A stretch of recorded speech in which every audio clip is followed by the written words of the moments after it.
Mic. Sir mic sir. धन्यवाद अध्यक्ष जी। मैं आपके माध्यम से राष्ट्रपति अभिभाषण पे कुछ बोलने की अनुमति आपने दी है, इसके लिए मैं अपनी पार्टी का भी धन्यवाद करती हूँ। राष्ट्रपति जी का अभिभाषण हम सब सुन रहे थे। उन्होंने सरकार की उपलब्धियों को बताने का काम किया, जो एक परंपरा चली आई है।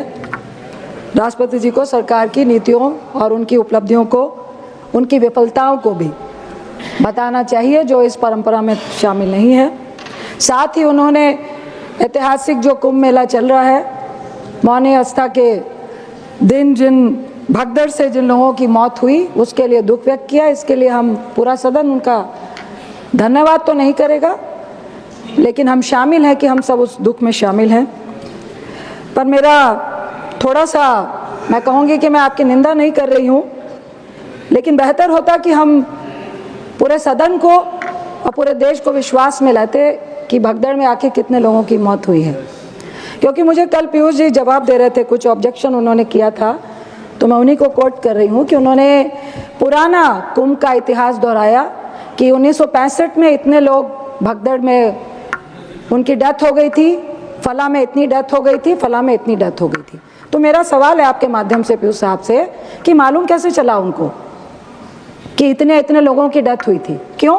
क्योंकि कांग्रेस ने सदन के अंदर भी, सदन के बाहर भी लोगों को बताया कि अगर भगदड़ हुई तो इतनी मौतें हुई थी। इसी से आपको एग्जाम्पल लेना था, तो आप क्यों छिपा रहे हो? क्योंकि आपकी सरकार आवाम के संवेदनाओं से खेलकर उनकी मौत पे सत्ता पाने का काम करती है। ये बहुत ही आवाम के लिए दुखद है, जो पूरा देश देख रहा है। कुंभ मेला, महादेवी श्वेता वर्मा जो बहुत बड़ी पोएट थी, बहुत बड़ी राइटर थी, वो महीना महीना जाके वहां रहती थी। उस टाइम सिर्फ साधु संत आते थे, लाखों की संख्या में आते थे, और वो एक दूसरे से वाद विवाद करते थे, मेडिटेशन करते थे।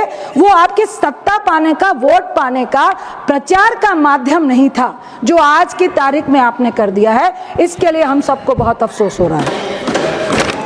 दूसरी बात, मैं कुछ चीजों को लेने से पहले कहूंगी कि मुझे जब पीयूष साहब बोल रहे थे और मृत्यु पे जिस तरह से छिपाया गया, तो मुझे कोविड का गंगा तट पे जो लाशों के ढेर को छुपाने का काम किया था ना आपने, उसी तरह आज कुंभ में भी आपने लाशों के ढेरों को छुपाया है। और मैं आपको दावा करती हूँ कि कल इस पर भी मूवी बनेगी, क्योंकि रात के कई घंटों तक उन शरीरों को, डेड बॉडीज को कमरे में बंद रखा गया, घायल कह के डेड बॉडी को हॉस्पिटल ले जाया गया और वहां से भी उन डेड बॉडियों को गायब किया गया।